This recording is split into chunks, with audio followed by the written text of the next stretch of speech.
5월 4일 목요일 새벽 예배를 하나님께 드리겠습니다.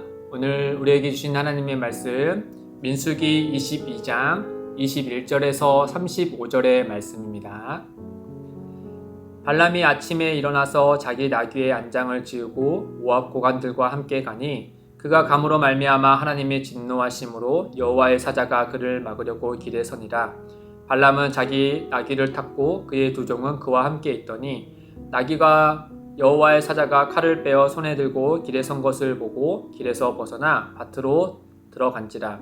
발람이 나귀를 길로 돌이키려고 채찍질하니 여호와의 사자는 포도원 사이 좁은 길에 섰고 좌우에는 담이 있더라.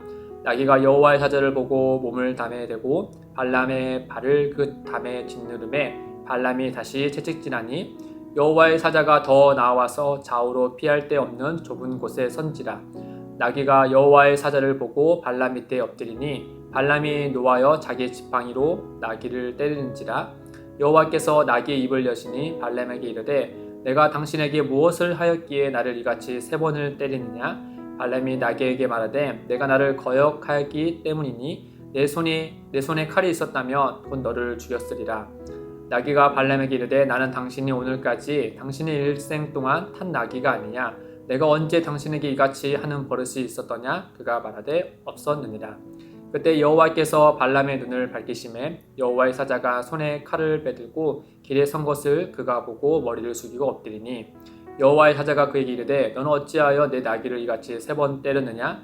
보라 내 앞에서 내 길이 사악함으로 내가 너를 막으려고 나왔더니 나귀가 나를 보고 이같이 3번을 돌이켜 내 앞에서 피하였느니라. 나귀가 만일 돌이켜 나를 피하지 아니하였다면 내가 벌써 너를 죽이고 나귀는 살렸으리라.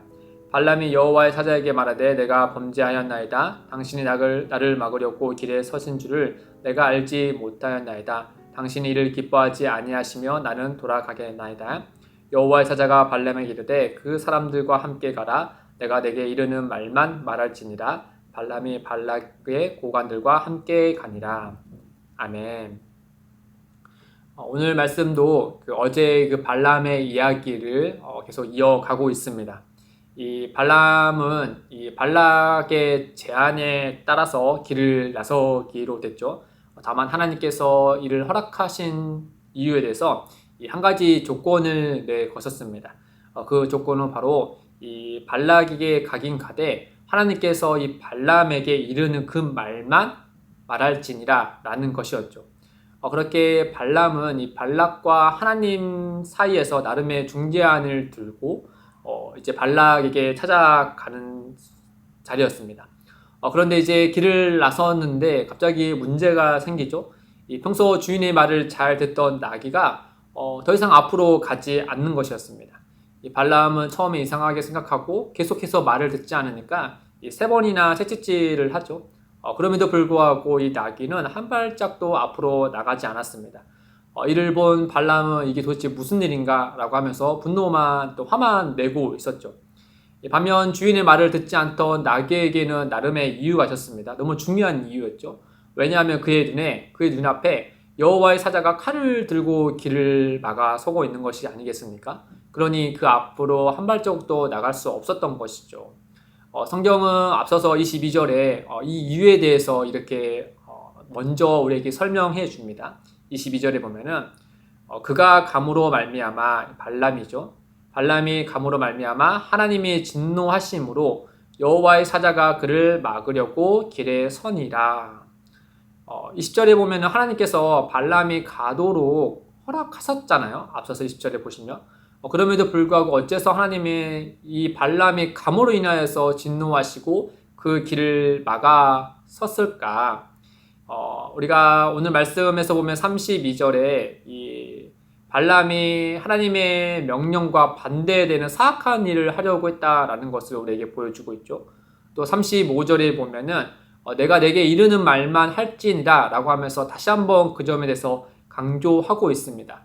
이와 같은 말씀의 전후와 또 성경에서 발람에 대해서 평가하는 것을 보았을 때 결론적으로 하나님이 이 발람을 막아서고 또 발람이 그 길에 있어서 하나님의 것과 반대되는 이유를 했던 것은 무엇일까? 한마디로 말하면 이 발람이 뇌물에 의해서 두 눈이 멀었기 때문입니다. 마음을 이미 빼앗긴 그 상태를 하나님이 보시고 그 길을 막아선 것이죠. 이 뇌물에 대해서 출애굽기 23장 8절에 이렇게 너무나도 말씀해주고 있습니다. 8절에 보시면 23장 8절에 너는 뇌물을 받지 말라. 뇌물은 밝은 자의 눈을 어둡게 하고 의로운 자의 말을 굽게 하느니라. 뇌물을 받지 말라. 뇌물은 밝은 자의 눈을 어둡게 하고 의로운 자의 말을 굽게 한다라고 말씀하고 있습니다. 딱 그 발람에게 해당되는 말씀이었던 것이죠. 이에 대해서 우리가 세 가지를 어째서 발람이 뇌물에 의해서 마음이 빼앗겼는지 무슨 근거를 알 수 있는지에 대해서 우리가 세 가지 정도를 생각해 볼 수 있는데 그 세 가지를 같이 생각함과 동시에 우리에게 반면교사로 오늘의 메시지를 들어봤으면 좋겠습니다. 먼저는 35절에 보면은 하나님께서 재차 강조하고 있는 말씀이 내가 내게 이르는 말만 할지니라 라고 말씀하고 있습니다. 그럼에도 불구하고 발람의 마음은 이미 하나님의 이 명령보다 발락이 준 뇌물에 이미 마음이 기울여져 있는 것을 우리는 알 수 있습니다. 이 발람이 길을 나서기 전의 모습을 한번 생각해 보십시오. 하나님께서 분명히 발람에게 가지 말라라고 단호하게 첫 번째로 말씀하셨죠. 그럼에도 불구하고 발락이 훨씬 더 많은 재물을 가져와서 발람 앞에 두니 발람의 마음이 기울어져 있었습니다. 그래서 이 발람 다시 한번 하나님께 물어보죠. 아마도 그는 이미 이 뇌물이 그의 마음을 들어와 있었고 답은 정해져 있었습니다. 그렇게 정한 마음으로 하나님께 나아가서 다시 한번 물었던 것이죠.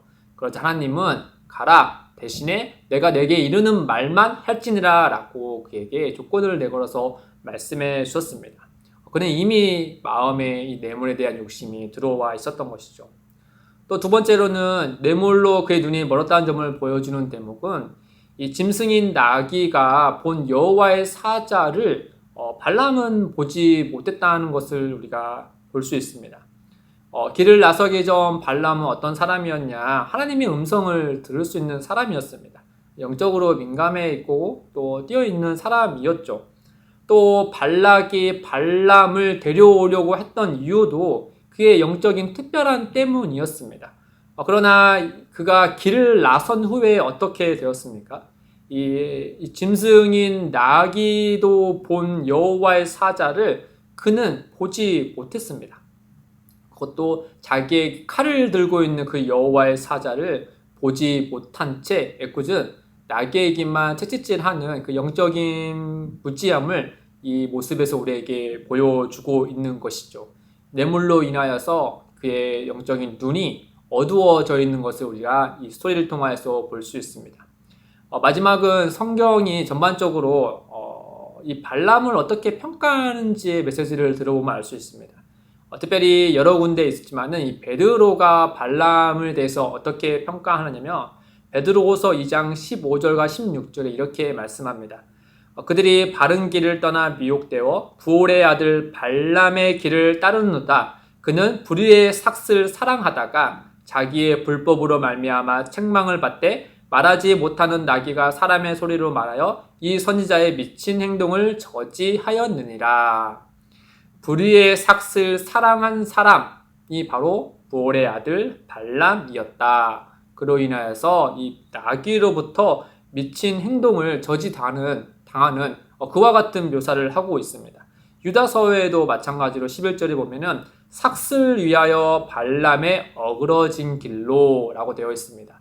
이렇게 삭과 또 불의의 삭, 즉 뇌물이겠죠. 뇌물을 사랑하는 이 발람에 대해서 성경은 이와 같이 평가하고 있는 것입니다.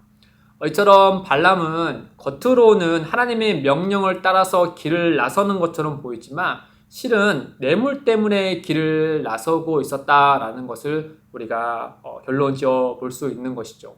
즉 겉으로는 하나님의 뜻을 표방했지만 속은 자기의 욕심을 이끌려서 그 길을 나선 발람의 모습을 우리가 볼 수 있습니다. 아마 발람의 주변 사람들은 몰랐을 겁니다. 그리고 또 어쩌면 이 발람의 스스로가 자기의 마음이 지금 어떠한지 하나님 앞에 되묻지 않는 선에서 이 발람도 몰랐다라고 할 수 있겠죠. 그럼에도 불구하고 사람의 중심을 보시는 하나님의 그 눈은 속일 수 없었습니다. 그 때문에 여호와의 사자를 그 앞에 내어서 그로 하여금 아주 엄히 경고하여서 다시 한번 그 사명이 어떠한 것인지를 재차 말씀해 주고 있는 것이죠. 사랑하는 성도 여러분, 오늘 말씀을 들여다보면 참 우리가 가는 이 성도의 길도 우리가 좀 자세히 하나님 앞에서 들여다보면 이 발람과 같은 길을 걷고 있는지 아닌지 우리 스스로를 한번 뒤돌아봤으면 좋겠습니다. 그 발람의 길이라는 것이 꼭 눈에 보이는 뇌물에 의해서 좌지우지되는 그런 삶을 말하는 것은 아닙니다. 그보다 이 보물과 하나님 사이에서 갈등하고 있는 성도의 모습, 또 그 갈등 중에서 여전히 계속해서 머뭇거리고 늘 한숨만 내쉬는 그런 인생의 모습, 또 어쩌면 하나님 보시기에 명백히 발람의 길을 따르고 있음에도 불구하고 참 영적으로 어두워진 상태에서 깨닫지 못한 채 살아가고 있는 우리의 이런 어리석은 모습이 이 발람의 모습에서 비춰지지 않나 한번 말씀을 통해서 우리 스스로를 돌아볼 수 있는 것이죠. 또한 그 보물이라는 것이 꼭 눈에 보이는 이런 돈과 은과 금이 필요는 없습니다. 뭐 건강, 자녀, 부모, 가정의 평안 등이 보물일 수 있는 것이죠. 각자에게 말이죠. 이 악한 세력은 우리가 귀하게 여기는 그 보물을 어느샌가 뇌물로 삼아서 우리의 두 눈을 멀게 하고 우리를 집어삼키려 합니다. 발람이 그와 같은 일이 된 거죠. 그렇다면 우리는 이 발람의 길이 아닌 성도의 참된 길에 어떻게 들어설 수 있는가? 여러 가지의 이야기를 우리가 할 수 있지만은 오늘의 주신 메시지를 통해서 특히 참 놀랍게 이 나귀의 입을 통해서 말씀하신 것들을 우리가 한번 들여다보면 좋겠습니다. 30절에 보시면 나귀가 세 번이나 맞은 나귀가 이 발람에게 이렇게 울부짖으면서 이렇게 얘기하죠. 나는 당신이 오늘까지 당신의 일생 동안 탄 나귀가 아니냐? 내가 언제 당신에게 이같이 하는 버릇이 있었더냐? 그러자 발람이 이렇게 얘기합니다. 없었다 라고 말했죠. 그러니까 나귀가 이 발람에게 얘기하고자 하는 게 무엇입니까? 내가 지금까지 당신에게 두 마음을 품은 적이 있느냐? 끝까지 충성하지 않았느냐? 라고 이와 같이 얘기하고 있는 것이죠. 사랑하는 성도 여러분, 이 발람에게 필요한 태도는 바로 무엇이냐? 이 두 마음이 아니고 뇌물을 따라가고자 하는 그 마음이 아니라 명령하신 하나님께 충성해야 되는 그 마음이었습니다. 하나님께 끝까지 충성했을 때 그가 하나님 앞에 존귀한 자로서 살아갈 수 있게 되는 것이죠. 그러나 우리가 이후의 말씀을 들여다보면 부울은 성경 전반적으로 그리하지 못한 인물로 평가됩니다.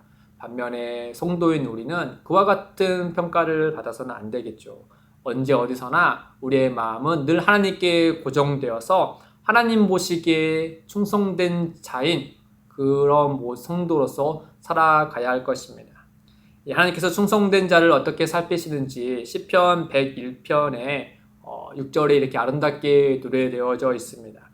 101편 6절에 내 눈이 이 땅에 충성된 자를 살펴 나와 함께 살게 하리니 완전한 길에 행하는 자가 나를 따르리로다.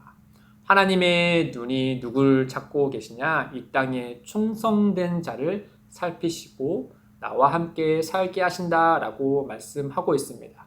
사랑하는 성도 여러분, 오늘 하루 살아가실 때 주님께서 우리에게 말씀하신 바가 무엇인지를 기억하고 그 말씀하신 바대로 끝까지 충성할 수 있는 은혜의 하루 되시기를 주님의 이름으로 축복드립니다. 함께 기도하겠습니다. 하나님 아버지, 우리의 두 눈, 우리의 마음은 하나님 보시기에 지금 어떠합니까? 우리의 마음의 진정 하나님을 향하고 있는지 주님 우리 마음을 들여다봐 주십시오. 주님, 세상의 뇌물에 우리의 마음이 빼앗기고 있다며 주님 우리를 불쌍히 여기시고 속히 그 마음에서 돌이켜서 하나님께 마음을 고정하고 하나님의 뜻에 충성할 수 있는 성도가 될 수 있도록 주님께서 역사하여 주옵소서. 감사하며 예수님의 이름으로 기도드립니다. 오늘도 두 가지의 기도 제목을 두고 기도하겠습니다. 첫째, 맡은 자들이 구할 것은 충성이라 하신 것처럼 성도의 길을 걸어갈 때 늘 주님께 충성할 수 있도록 역사하여 주옵소서.